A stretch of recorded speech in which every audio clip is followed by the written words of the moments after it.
पुण्यातील एका मोठ्या कॉन्व्हेंट शाळेच्या ऑफिस बाहेर पालकांची मोठी रांग लागलेली होती.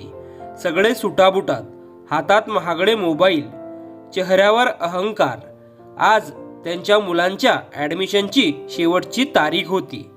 तेवढ्यात ऑफिसच्या दरवाजाजवळ एक मळका, फाटके कपडे घातलेला माणूस येऊन उभा राहिला. त्याच्या अंगाला गटारीचा तीव्र वास येत होता. हातात एक प्लास्टिकची पिशवी. नाव त्याचं कोंडिबा. मिस्टर देशमुख रागाने ओरडले, काय चाललंय? या भिकाऱ्याला आत कसं येऊ देता? वास येतोय याच्या अंगाला. आमची मुलं आजारी पडतील. शिपायाने कोंडिबाला थांबवलं. जा रे, शाळा सुटल्यावर ये. आता साहेब मीटिंगमध्ये आहेत. कोंडिबा नम्रपणे म्हणाला, दादा, फक्त 2 मिनिटं. आज फी भरण्याची शेवटची तारीख आहे. जर आज पैसे भरले नाहीत तर त्या पुरीचं वर्ष वाया जाईल.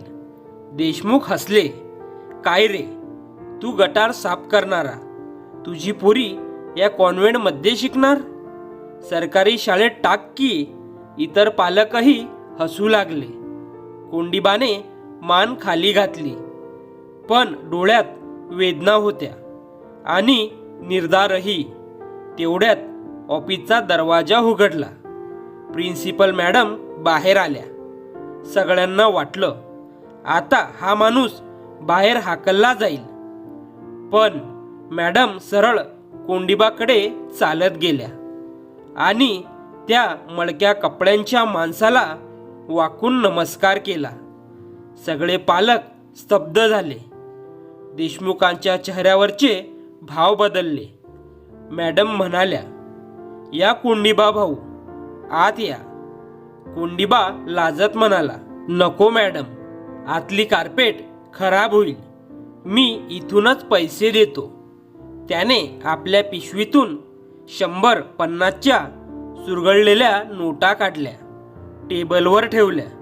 मॅडम, हे 15,000 रुपये. त्या मुलीची फी. देशमुखांना राहावलं नाही.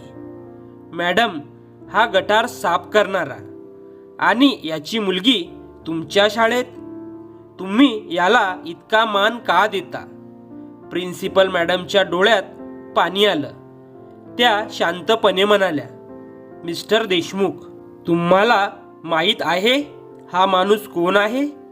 10 वर्षापूर्वी याच्या स्वतःच्या मुलीचा डेंग्यूने मृत्यू झाला.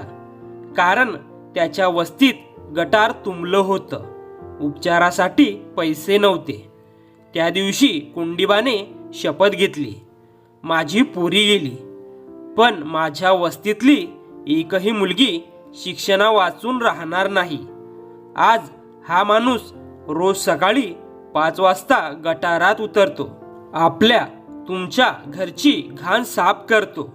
त्या बदल्यात जे पैसे मिळतात त्यातून स्वतःसाठी फक्त 2 वेळच्या जेवणापुरते ठेवतो.